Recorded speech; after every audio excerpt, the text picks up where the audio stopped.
Hi, my name is Glenn Weinreb, and today we're going to talk about how we can use math to solve the climate problem, or more specifically, how we can use math to develop a plan to solve the climate problem. And this is part 7 of our climate solution video series. I know many people would rather visit the dentist than do math, so I apologize in advance. Fortunately, the math we need to tackle climate is relatively easy, and according to the math, climate change does not need to be difficult. We will explain what we mean by that in a moment. Let's begin with a simple question. Does our society use math to solve the climate problem? I would argue the answer is no. Much of what we do for climate is not effective or is not cost effective. This is due to two fundamental reasons. One is the selling of climate, and this is when companies, universities, and government talk about the things they're doing to reduce carbon dioxide. They do this to improve their standing with the public or to sell a product or service. However, their efforts are rarely quantified, or more specifically, cost, number of tons of carbon dioxide reduced, and cost per ton of carbon dioxide reduced are rarely specified. Unfortunately, the selling of climate sometimes causes the public to feel like the problem is being handled when it is not. And our second problem is the delegation of decarbonization. And this is when our society encourages individuals, companies, cities, states, and governments to reduce carbon dioxide emissions. This is problematic since these entities rarely have the physical ability to do this at a low cost. This is like asking a city mayor to build a car from scratch in the local shop. Can he do it? Yes. However, it might cost him 100 times more than factory mass production. Okay, that's the past. Now let's focus on the future. Let's start with a blank piece of paper and solve the climate problem using science and math and see what we get. We will work with approximate numbers to make this easier to follow. First, let's look at the science part of the problem. There are roughly 3 areas of our economy that emit carbon dioxide. These are making electricity, pushing vehicles, and making materials and chemicals. Each of these areas contribute approximately 1/3 to total carbon dioxide emissions. It turns out decarbonizing electrical power generation is the easiest of the 3.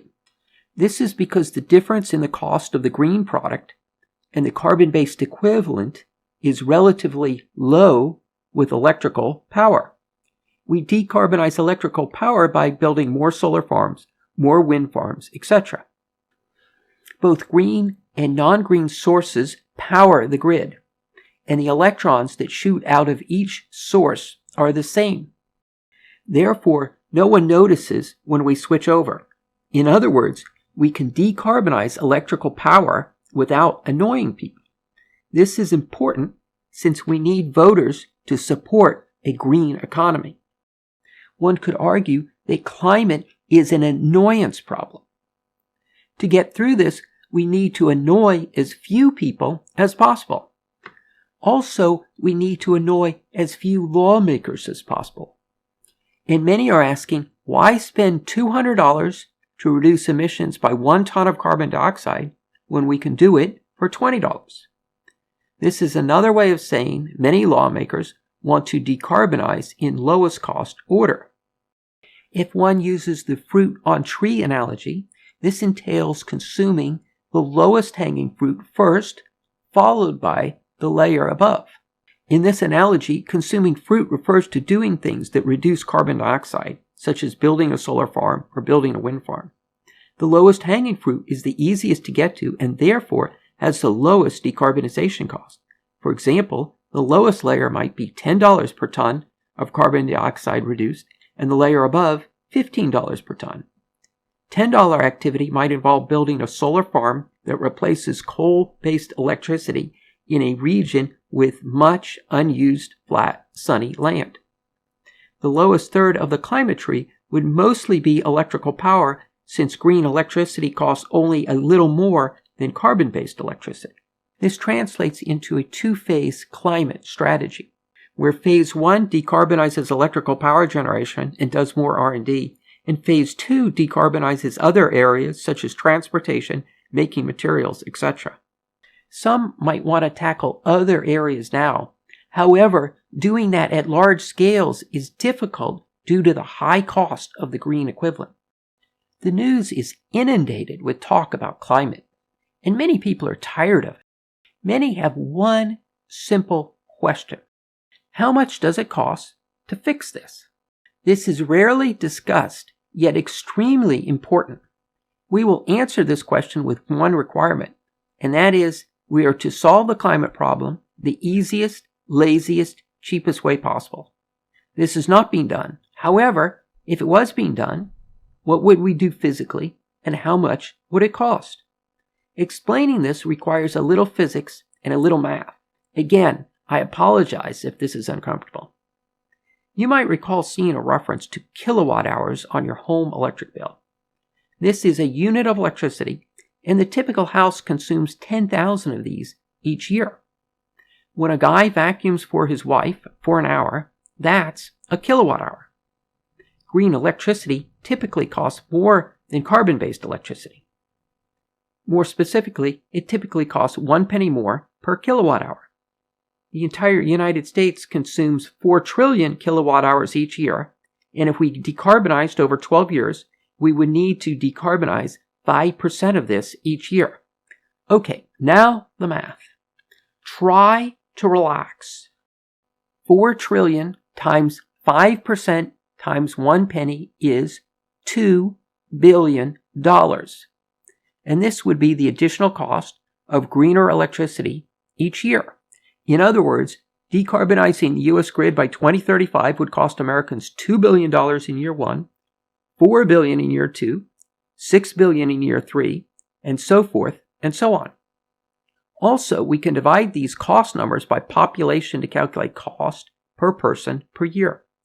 This works out to $6 in year 1, $12 in year 2, $18 in year 3, etc.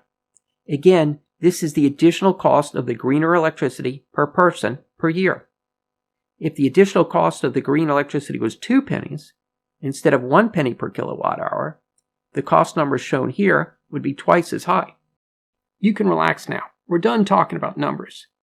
Now, who would be good at implementing this? The answer is the power company. This is because they can use markets and capitalism to drive down costs. In other words, they can have builders of solar farms and wind farms compete with each other to reduce costs. Power companies have monopoly power and are therefore set up as utility companies. This means that they are overseen by government, and government mandates that they provide electricity at lowest cost, independent of carbon dioxide emissions. In other words, power companies are supposed to ignore the climate problem unless told otherwise by government. Also, this means government makes major electricity policy decisions, not power company executives. In a sense, the climate solution is a phone call from government to CEOs of power companies requiring them to decarbonize the grid at a specific rate and pass additional costs onto consumers. The phone call is a metaphor. In practice, the climate solution is a new law that requires power companies to decarbonize the grid. Over the last 30 years, the Earth has warmed approximately 0.18 degrees Celsius per decade. And there's evidence this might accelerate due to additional warming sources, which are sometimes referred to as tipping points. When and if this occurs, a significant response by government would be more likely. However, might they respond reasonably? Or, more specifically, might they enact cost-effective programs? Okay, let's take a break from climate for a moment and talk about something more cheerful. Let's talk about 9/11. For every dollar spent going after Al-Qaeda, it seems we spent $100 rebuilding Iraq and rebuilding Afghanistan. In other words, we lost our minds and wasted money. As noted previously, much of what we currently do for climate is not effective or not cost-effective. This suggests that when and if government decides to go big with climate, due to tipping points kicking in, we are at risk of wasting money. Now, you might not care if somebody else wastes their own money. However, this puts us at risk of running out of money and becoming fatigued before achieving significant results. Therefore, it is imperative that we use math to calculate the lowest cost approach to climate change. In effect, we are faced with the following question. Do we want to do climate the easy way or the hard way? The easy way uses math to identify lowest cost approach, while the hard way is costly, it leads to delays, and it is ultimately physically painful. But how do we convert the easy way to policy? Well, let's take a look. Lawmakers sometimes agree on basic principles and then have government employees explore implementation. For example, lawmakers might agree on the following basic principle: enact a federal law that requires transitioning to a green economy over 30 years at a constant rate, at lowest cost, in lowest cost order, with additional costs passed on to consumers. After agreeing to a basic principle, lawmakers would also need to agree on a list of things they want to know. In other words, a list of things that are calculated by government economists and placed into a decarbonization report. Shown here is an example list. Lawmakers would want to know what is physically being done each year. How does this affect the price of natural gas? How does this affect the price of electricity? How many green jobs are gained? How many carbon jobs are lost? And for each program, the cost and the amount of carbon dioxide reduced. Ultimately, this would lead to a national climate plan. And if many nations did this, we would end up with a global climate plan. And that's it. That's the climate solution. Now, at the beginning of this video, we stated that, according to the math, climate change does not need to be difficult. And we explained what we meant by that. Also, our society does not do math when we tackle climate. Instead, we sell and we delegate, as discussed previously. In conclusion, let's do climate the easy way. And for more climate solution videos, visit the link shown here. Thank you for listening.